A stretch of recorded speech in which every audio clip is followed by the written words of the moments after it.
Palavra da Verdade, com Hernandes Dias Lopes. O texto que eu quero compartilhar com vocês está em Marcos capítulo 14, versos de 1 a 9. Peço que você abra sua Bíblia comigo.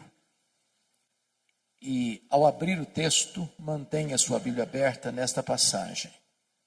Eu estou usando a versão ARA, revista e atualizada. Eu não sei se nós temos a projeção do texto, mas se não tiver, acompanhe comigo a leitura. Marcos 14. Está escrito assim: dali a 2 dias, era a Páscoa e a festa dos pães asmos. E os principais sacerdotes e os escribas procuravam como prenderiam Jesus à traição e o matariam. Pois diziam: não durante a festa, para que não haja tumulto entre o povo. Estando ele, Jesus, em Betânia, reclinado à mesa, em casa de Simão o leproso, veio uma mulher trazendo um vaso de alabastro com preciosíssimo perfume de nardo puro. E quebrando o alabastro, derramou o bálsamo sobre a cabeça de Jesus. Indignaram-se alguns entre si e diziam: para que esse desperdício de bálsamo? Porque este perfume poderia ser vendido por mais de 300 denários e dar-se aos pobres. E murmuravam contra ela. Mas Jesus disse: deixai-a, por que a molestais? Ela praticou boa ação para comigo. Porque os pobres sempre os tendes convosco, e quando quiserdes, podeis fazer-lhes bem, mas a mim nem sempre me tendes. Ela fez o que pôde. Antecipou-se a ungir-me para a sepultura. Em verdade vos digo, onde for pregado em todo o mundo o evangelho, será também contado o que ela fez para a memória sua. Amém. Bom, o contexto desta passagem está meridianamente claro. Trata-se de 2 dias antes da Páscoa. A Páscoa era a maior festa dos judeus. Relembrava a libertação histórica dos escravos do Egito para a liberdade do povo de Deus. A Páscoa era a alegria dos judeus e ao mesmo tempo o terror dos romanos. Os romanos tinham medo de motim e de rebelião. E nesta época da Páscoa, a população de Jerusalém quintuplicava. E a preocupação era tamanha que o governador romano transferia todo o seu aparato militar de Cesareia Marítima, onde estava a sede do seu governo, para Jerusalém. Até mesmo o tetrarca da Galileia, Herodes Antipas, mudava o seu gabinete para Jerusalém durante essa festa. E está escrito que 2 dias antes dessa festa, as autoridades judaicas, os sacerdotes principais e os escribas tramavam, urdiam, conspiravam nos bastidores a prisão de Jesus à traição, para matá-lo depois da festa, quando o povo já tivesse ido embora, portanto longe dos holofotes. Mas é muito curioso que Mateus 26, texto paralelo deste, nos informa que 2 dias antes da Páscoa, foi Jesus quem disse para os seus discípulos que ele haveria de ser entregue nas mãos das autoridades judaicas. E aí você conclui que quando os homens tramam, urdem, conspiram, maquinam, pensando que eles estão no controle, eles estão apenas cumprindo uma agenda já estabelecida pelo próprio Deus. Quem tem as rédeas da história e controla o mundo, a história, a igreja e a sua e a minha vida, é o Senhor Deus, o Todo-Poderoso. Vale destacar que enquanto aqui em Jerusalém se trama a prisão e a morte de Jesus, ali bem perto, em Betânia, 10 quilômetros, uma família prepara uma festa para Jesus. E Jesus ainda hoje desperta sentimentos tão diversos. Ele é amado por uns, odiado por outros, adorado por uns, rechaçado por outros. É importante entender ainda que esse jantar que foi oferecido a Jesus em Betânia aconteceu na casa de um homem chamado Simão.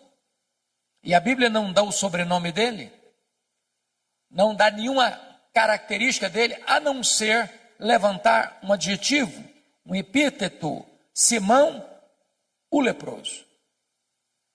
É óbvio que esse homem não era mais leproso, porque se o fosse, sequer poderia ficar em casa, muito menos oferecer um jantar e convidar pessoas para sua casa.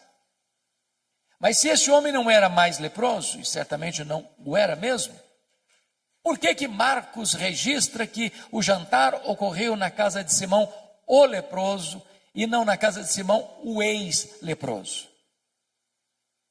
Para advertir-nos de um grande perigo, o perigo de rotular pessoas, o perigo de carimbar gente, porque rótulos ficam, mesmo quando eles não são mais necessários.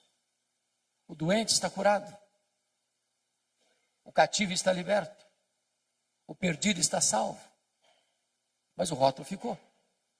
Então não carimbe gente, porque Deus pode mudar a história delas. Também é digno de nota que quem se destaca nesse jantar é uma mulher. E nos evangelhos chamados sinóticos, Mateus, Marcos e Lucas, que relatam esse episódio, embora Lucas passa de raspão, essa mulher é incógnita. Essa mulher não tem nome. Ela é anônima. Porém, em João 12, texto paralelo deste, essa mulher tem nome.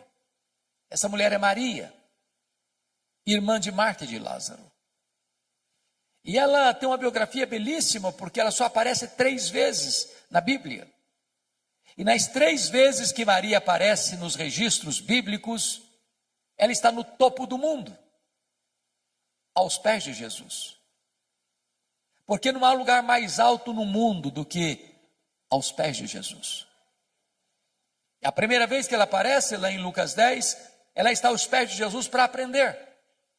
E a maior e melhor academia do mundo é assentarmos-nos aos pés de Jesus. Porque ele não é um alfaiate do efêmero, ele é o escultor do eterno, ele é o mestre dos mestres, ele é o Senhor dos senhores. A segunda vez que Maria aparece na Bíblia, está lá em João 11, e ela mais uma vez está aos pés de Jesus, agora para chorar, ensinando-nos que aos pés de Jesus é onde encontramos a mais rica fonte de consolo para o nosso coração machucado e ferido. Mas finalmente, aqui no texto, mais uma vez ela está aos pés de Jesus, agora para agradecer. E agradecer o maior milagre público de Jesus, a ressurreição de Lázaro, irmão de Maria. Então diz a Bíblia que Jesus está à mesa com seus discípulos, Lázaro, recém-ressuscitado, também está à mesa. Marta, como de costume, está servindo. Ela está sempre em movimento, sempre trabalhando. E não há demérito nenhum nisso. E agora diz o texto que Maria pega um vaso de alabastro. Alabastro é uma pedra ornamental de cor rosa. E diz o texto bíblico lá em Mateus 26, que esse vaso está cheio de um perfume preciosíssimo, grau superlativo, feito de uma essência chamada nardo. E Marcos tem o cuidado de informar que a essência não é híbrida, é nardo puro. E João nos informa que esse vaso contém 1 libra de perfume. O que é 1 libra?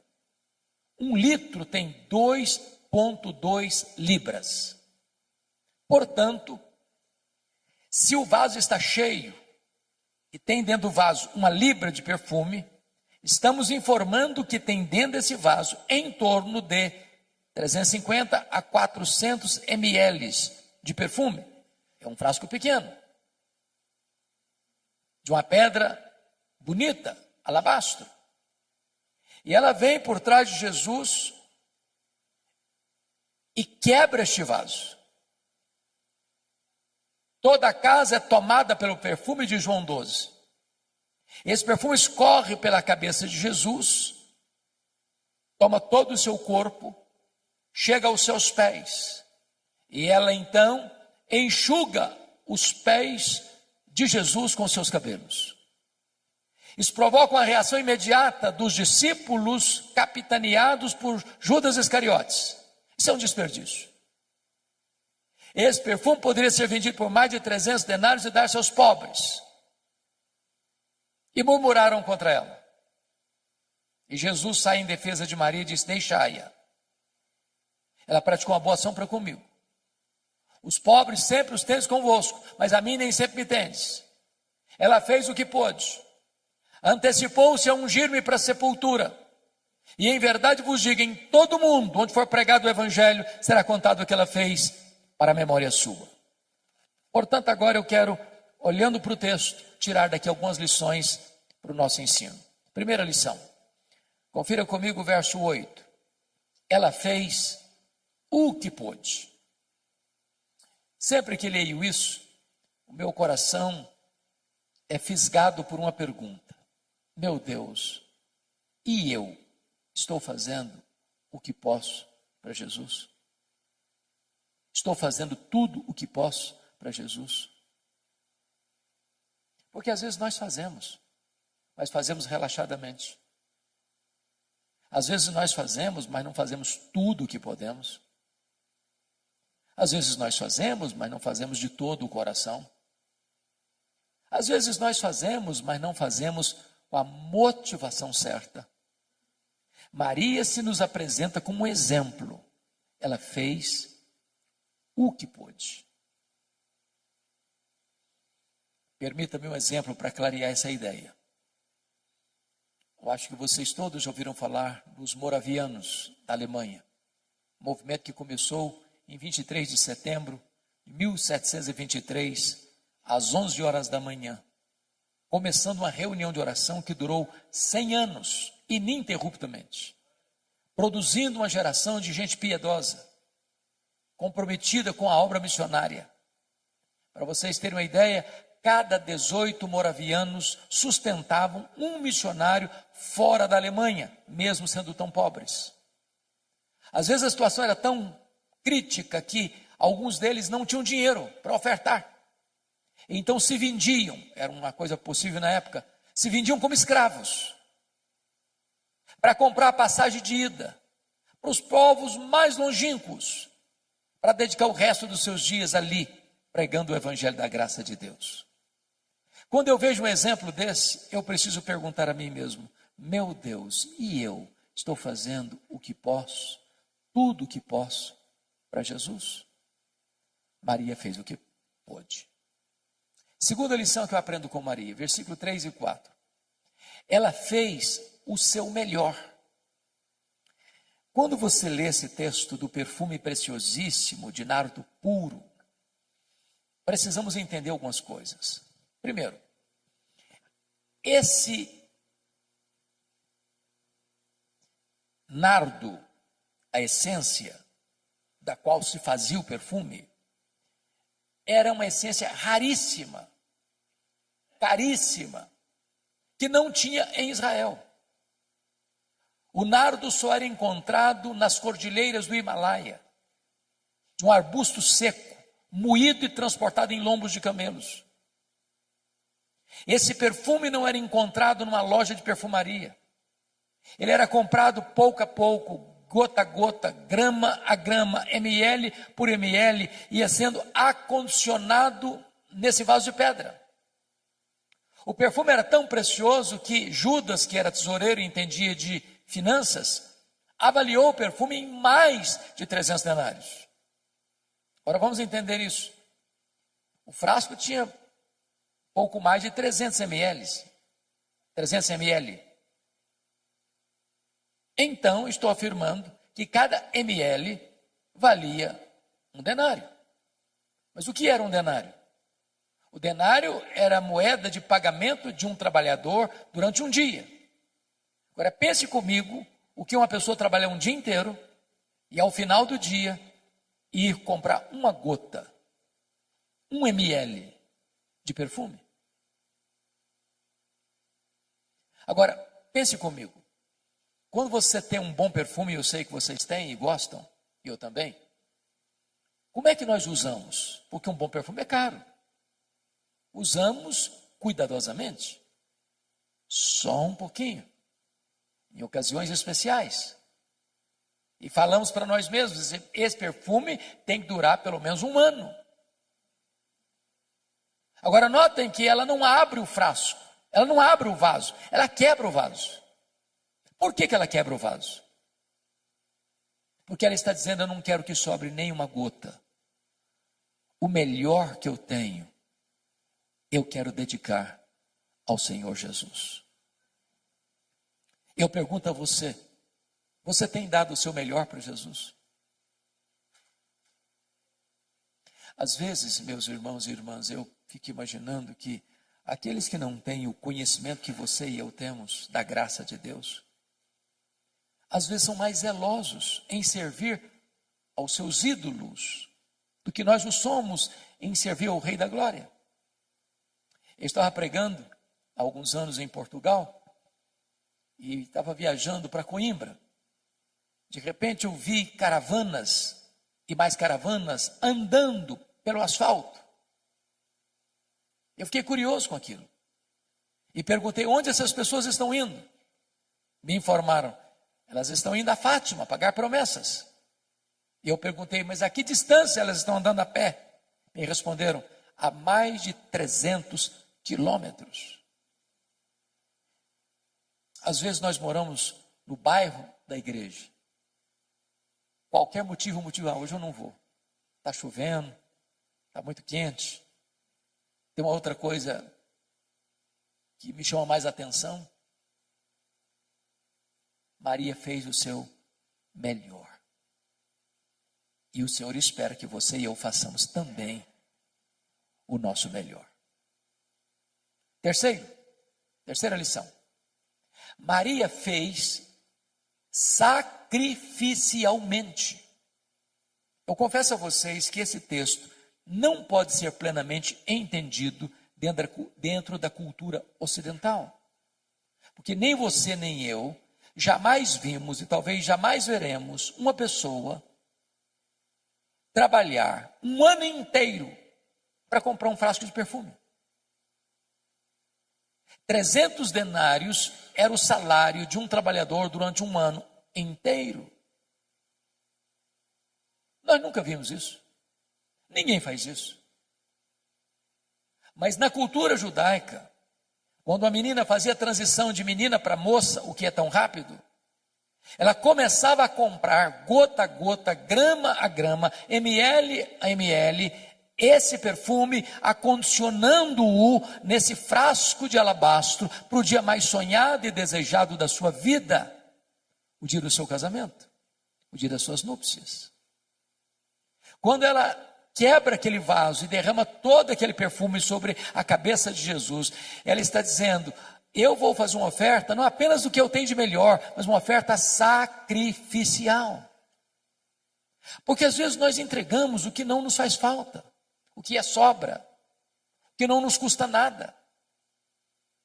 Mas a oferta de Maria é uma oferta sacrificial. Maria está me ensinando aqui o que significa generosidade. E li um livro recentemente sobre generosidade que me marcou muito, exatamente por causa da ilustração que o autor conta na introdução do livro, perguntando assim, você quer aprender a ser uma pessoa generosa? Porque generosidade, irmãos, é um aprendizado. A Bíblia diz que a alma generosa prosperará. A Bíblia diz que se você retém mais do que é justo, isso vai ser pura perda para você. A Bíblia diz que quando você dá ao pobre, você empresta a Deus.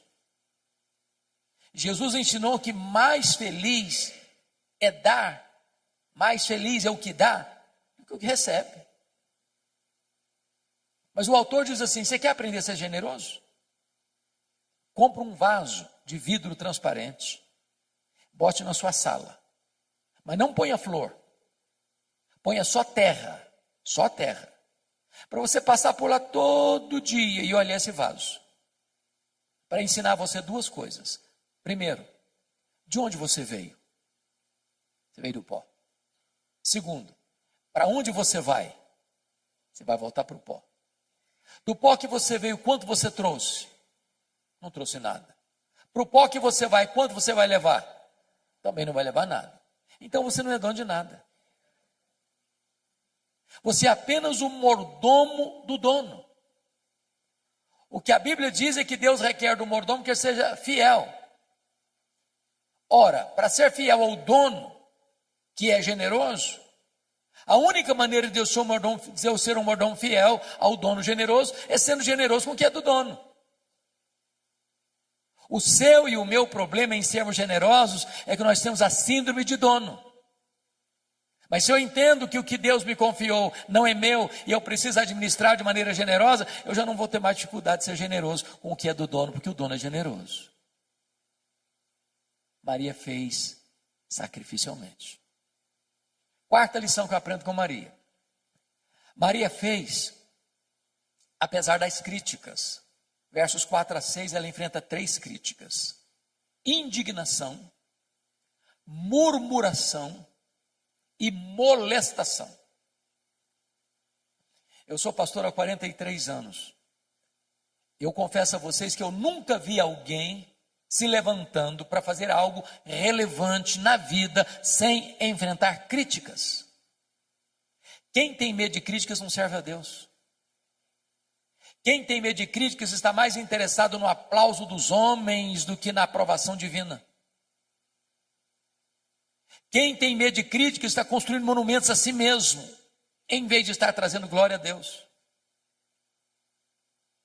E notem vocês que alguns estão indignados contra Maria, mas quem são esses alguns? São os discípulos, são os apóstolos, são os líderes, que deveriam estar felizes com ela e estão indignados contra ela. E notem, eles não estão indignados com o que ela está fazendo, não. Eles estão indignados para quem ela está fazendo. Se fosse para os pobres, até que passaria. Mas para Jesus, não, isso aí é um desperdício.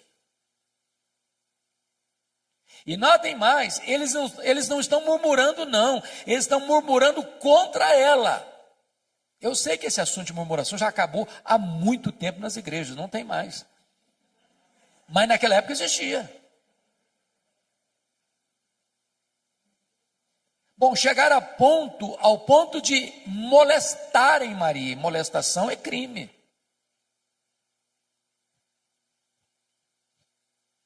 O que é curioso é que quem, conforme João 12, lidera o discurso de desperdício foi Judas Iscariotes. E João 12 diz que Judas Iscariotes, nesse discurso populista, não estava interessado em ajudar pobre, era coisa nenhuma. Ele queria pegar essa grana para ele. Ele era ladrão. E é nessa conjuntura aqui que a Bíblia tira a máscara de Judas e o chama de ladrão. E quando você lê os evangelhos, é dessa cena aqui que ele sai nas caladas da noite para ir lá em Jerusalém e vender Jesus por 30 moedas de prata. Meus irmãos, a atitude generosa de Maria está confrontando a avareza de Judas. E aqui eu aprendo uma lição que eu gostaria de repartir com você. Você está fazendo a obra de Deus? Alguém está criticando? Alguém está murmurando? Alguém está ficando assim no seu pé, atormentando você, molestando você? Continue fazendo a obra de Deus. Você não está fazendo para agradar homens. Você está fazendo para a glória de Deus. Porque tem crentes, eu sei que não tem ninguém assim aqui, mas tem crente cristal, porcelana, hipersensível. Qualquer coisinha se melindra. Qualquer coisinha, eu também não faço mais nada na igreja, porque eu fui fazer, me criticaram. Tem gente que até sai da igreja por isso. Não, Maria não era uma mulher hipersensível. Ela estava fazendo para o Senhor, apesar das críticas. Quinta lição que eu aprendo com Maria. Maria fez só para agradar ao Senhor Jesus. João 12 traz-nos uma informação que só ele traz. É que Maria enxuga os pés de Jesus com seus cabelos. Na cultura brasileira, ocidental, isso não significa nada. Apenas um gesto de humildade. Mas dentro da cultura israelita, isso era um escândalo. Uma mulher não soltava os cabelos em público. Era dar margem para suspeitas da sua reputação ilibada. Mas então, por que Maria o fez? A única explicação que encontramos é que quando você tem um sentimento transbordante de gratidão, quando o seu amor extravasa pelos poros da sua alma, você não consegue ficar retido e limitado a determinadas cercas de cultura, de clichês. Você acaba excedendo. Porque às vezes, meus irmãos, nós, até com o nosso zelo, somos cheios de dedo, preocupados em desagradar fulano, desagradar Beltrano, desagradar Cicrano. Porque se eu fizer algum gesto, alguém vai me censurar. Se eu levanto a mão, me censura. Se eu não levanto a mão, me censura também. Se eu transbordo em emoção e choro, acho que eu sou piega. Se eu não choro nunca, eu sou durão demais. E eu fico olhando para ver, medindo os meus atos, medindo os meus gestos, porque eu não quero desagradar ninguém. Eu, às vezes, querendo agradar todo mundo, eu acabo desagradando a Jesus. O único vetor que governou Maria foi agradar a Jesus. Ela não está preocupada com o que Tomé ia falar, o que Mateus ia dizer, o que Judas ia comentar. Ela queria agradar a Jesus. E eu não estou dizendo que você e eu estamos liberados para desagradarmos as pessoas, não. O que eu estou dizendo é que agradar a Jesus deve ser o vetor que governa a nossa vida. Sexta lição que eu aprendo com Maria. Maria fez no tempo certo. Versículo 8, a parte B diz: ela antecipou-se a ungir-me para a sepultura. Me permita retroceder um pouco aqui para explicar melhor isso. Vocês se lembram de Lucas 8, a partir do verso 3, que foram as mulheres da Galileia que bancaram financeiramente o ministério de Jesus. Eu vou falar baixinho porque tem mulheres no auditório. As mulheres são mais generosas do que os homens. É verdade. A história prova isso. Quem financiou o ministério itinerante de Jesus pelas cidades e aldeias da Galileia, tinham 204 cidades e aldeias, foram as mulheres. A Bíblia cita 3 pelo nome: Maria Madalena, Joana, Susana e muitas outras. Eu não sei quantos são muitas outras. Mas pense comigo aqui na cena. Tem Jesus, tem 12 apóstolos, 13. Tem Maria Madalena, Joana e Susana, 16 agora. Muitas outras, eu não sei quantas. Vamos imaginar que o grupo todo seja de 40 pessoas. De cidade em cidade, de aldeia em aldeia. Não tem hotel, não tem hotel fazenda. Não tem self-service. Não tem infraestrutura. E elas atrás, passando Pix, fazendo transferência bancária, pagando a conta. Nessa jornada é que Jesus diz para os discípulos e para elas que era necessário subir para Jerusalém para ser preso, para ser crucificado, para ressuscitar o terceiro dia. Quando Jesus vai, essas mulheres sobem com ele. Quando Jesus foi crucificado, os apóstolos todos, exceto João, se acovardaram. Mas essas mulheres da Galileia estavam presentes na crucificação de Jesus. Quando Jesus foi sepultado, diz Lucas 23, 54 e 55, que nem João, pelo menos não consta, que ele estivesse presente no sepultamento de Jesus. Mas essas mulheres viram onde e como Jesus foi sepultado. Repita comigo, onde e como Jesus foi sepultado.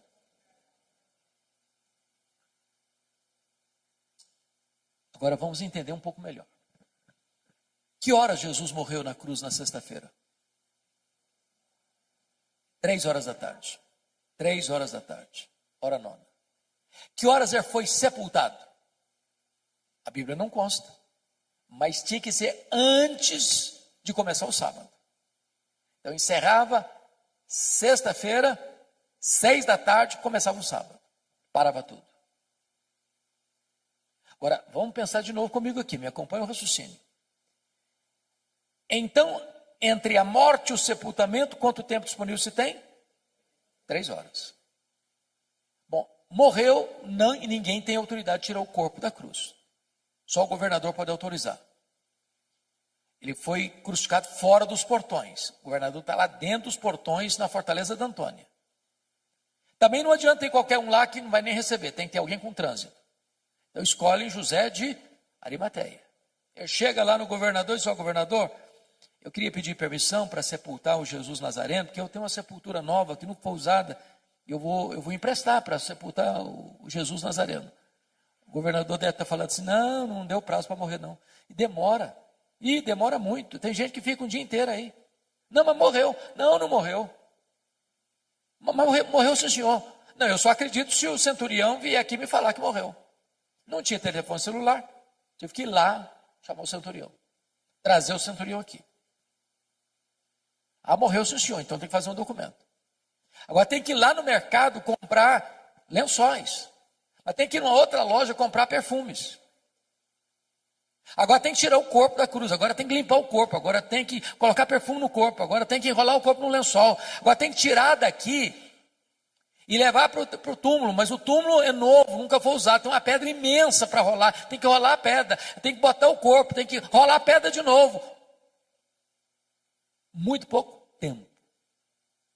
E as mulheres estão lá de butuca, olhando onde e como Jesus foi sepultado. Eu não sei, a Bíblia não deixa isso tão claro, mas a compreensão que eu entendo, que eu tenho, é que logo que terminou o sábado, que hora que terminou o sábado? Sábado, 6 da tarde. Elas correm no mercado para comprar o quê? Perfumes. E por quê? Por quê? Meu entendimento é que mulher não gosta de nada mal feito. Elas estão olhando, estão observando.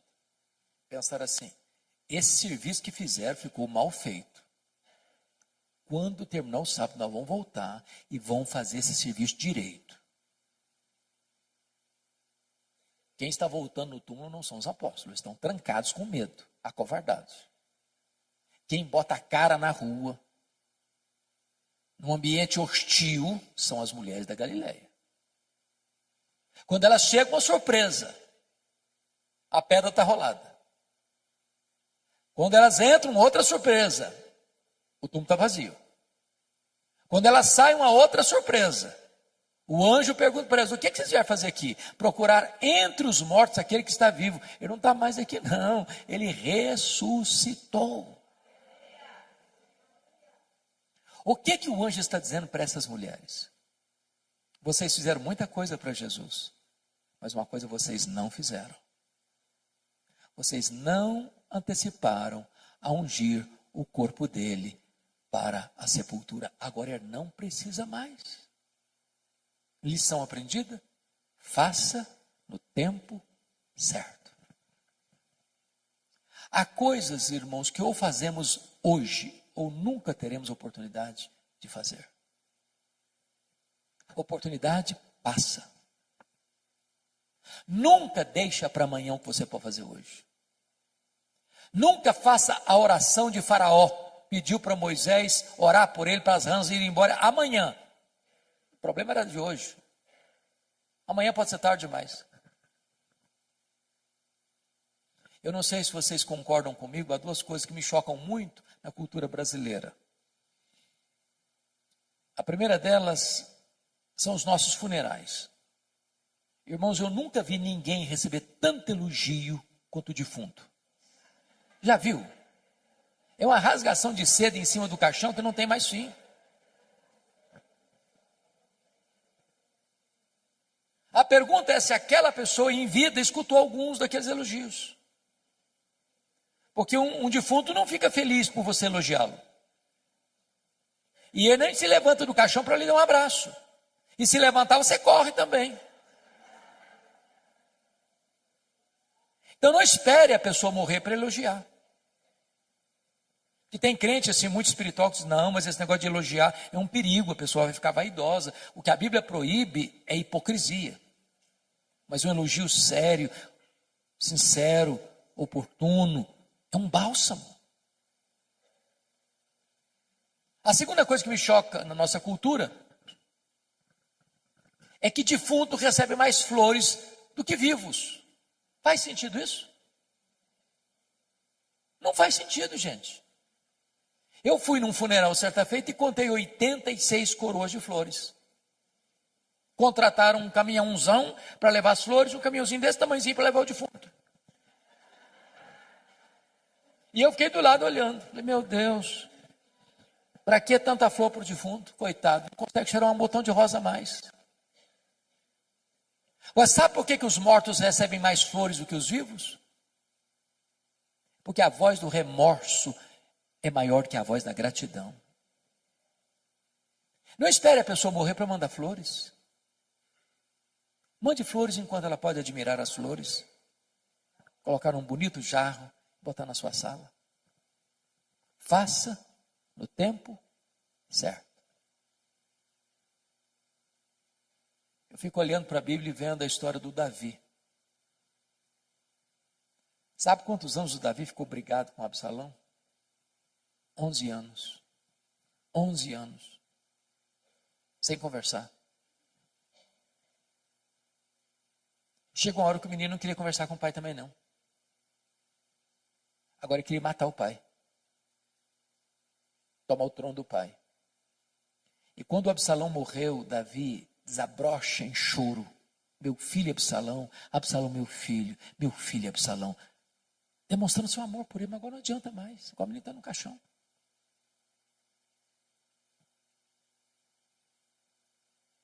Não espere para amanhã. Faça hoje, enquanto é tempo. No tempo certo.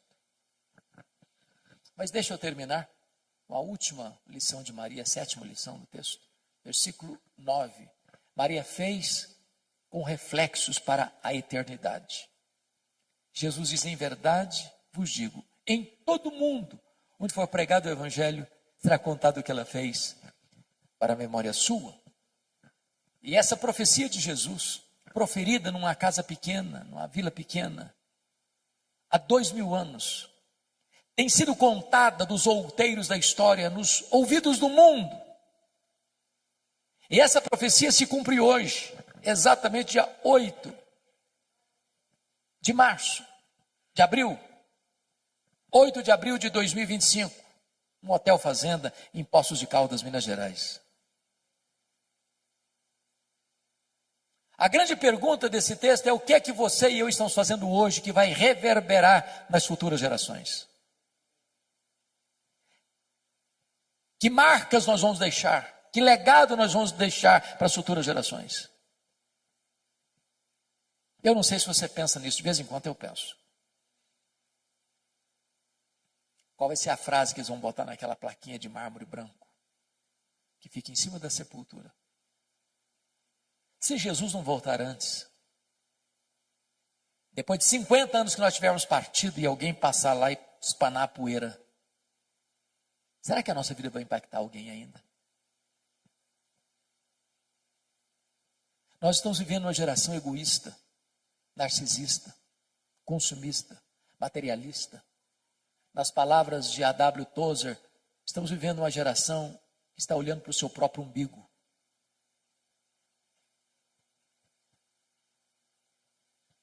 E eu queria então concluir a minha fala trazendo 2 exemplos. Um da Bíblia e outro da história da missiologia. O exemplo da Bíblia tem a ver com o rei Ezequias. O rei Ezequias teve um pai terrível. O pai dele era Acás, um homem terrível, idólatra, feiticeiro. Mas Ezequias, embora não tenha tido berço, foi um homem piedoso. Começou a reinar. Com 25 anos, reinou 29 anos, morreu com 54 anos. Ele foi tão piedoso que a Bíblia diz que não teve ninguém igual a ele, nem antes nem depois. Foi no governo dele aqui em Jerusalém que as 10 tribos do norte foram tomadas pelo Império Assírio. Quando ele tinha 39 anos, ele enfrenta 2 terríveis problemas. Primeiro, um cerco militar do mesmo exército que tinha tomado Samaria, agora cerca Jerusalém e dá uma ordem para ele: se renda, porque Deus nenhum poderá livrar você da minha mão. Se não bastasse isso, diz a Bíblia que ele sofreu uma enfermidade física, uma úlcera, que médico nenhum conseguiu resolver. E Deus manda o profeta Isaías na casa dele com uma palavra expressa: põe em ordem a tua casa, porque morrerás e não viverás. E o rei voltou-se para a parede e orou fervorosamente, chorou abundantemente. Deus respondeu a oração dele rapidamente e mandou de volta o profeta Isaías na casa dele. Diz: olha, eu ouvi a tua oração, eu ouvi as tuas lágrimas, e eu te curarei da tua enfermidade, e eu livrarei Jerusalém do poder da Síria. Deus escalou um único anjo que matou 185.000 soldados assírios ao redor de Jerusalém. Deus estendeu os dias de Ezequias, deu-lhe mais 15 anos. E agora, a notícia do milagre foi tamanha e reverberou para fora das fronteiras de Israel e chegou lá longínquamente na Babilônia, o império que estava se formando. E o rei da Babilônia mandou uma comitiva diplomática visitar e presentear Ezequias pelos milagres recebidos. E diz a Bíblia que quando esses embaixadores chegaram, ele abriu o seu palácio, abriu a sua casa e mostrou seus tesouros, suas riquezas, seu ouro, sua prata, seus olhos finos, toda a magnificência do seu reino, toda a grandeza do seu reino, e não deu uma palavra sequer de gratidão a Deus. Aquilo foi mal aos olhos do Senhor. E Deus mandou de volta lá no palácio o profeta Isaías, dizendo o seguinte: agora escuta a palavra do Senhor. Essa Babilônia voltará. E quando ela voltar, ela vai saquear tudo que se juntou até então. Dos filhos que tu gerares serão levados cativos. Serão prisioneiros, escravos, serão feitos eunucos. Em outras palavras, serão castrados, não poderão gerar. Diante de tamanha tragédia, sabe qual foi a resposta do rei para o profeta? Boa é a palavra que disseste. Não, você não entendeu o que eu falei. Estou falando que a Babilônia vai saquear tudo, que os filhos vão ser escravos, que vão ser castrados. Você vem me dizer que boa essa palavra, você está ficando louco. Aí ele pensou, ele não falou não. Boa é essa palavra, porque pelo menos eu terei paz nos meus dias. Sabe o que ele está dizendo? Quando isso acontecer, já terei batido as botas. Quando isso acontecer, eu não vou estar mais aqui para contar a história. Sabe o que ele está dizendo? Depois que eu morrer, desculpem da expressão, que se danem as futuras gerações, eu não estou nem aí. É lamentável. É lamentável. Meus irmãos, se vocês olharem para a história, é possível que uma igreja se perca em 3 gerações. A geração que saiu do Egito morreu no deserto. A geração que nasceu no deserto entrou na terra prometida. A geração que nasceu na terra prometida não conhecia Deus mais. Você olha para a Europa hoje, você visita a Europa hoje, as igrejas estão vazias. Em algumas cabecinhas brancas. Mas as crianças e os jovens não estão mais. Nós estamos numa corrida de revezamento. Se nós não passarmos o bastão da fé, o bastão do evangelho para os nossos filhos, para os nossos netos, as futuras gerações podem estar completamente apáticas ao evangelho. A minha oração e a sua deve ser essa também: clamar aos céus para que os nossos filhos, os nossos netos sejam mais crentes do que nós, mais cheios do Espírito Santo do que nós, e que a igreja que eles terão amanhã seja uma igreja mais forte, mais viva do que a que temos hoje.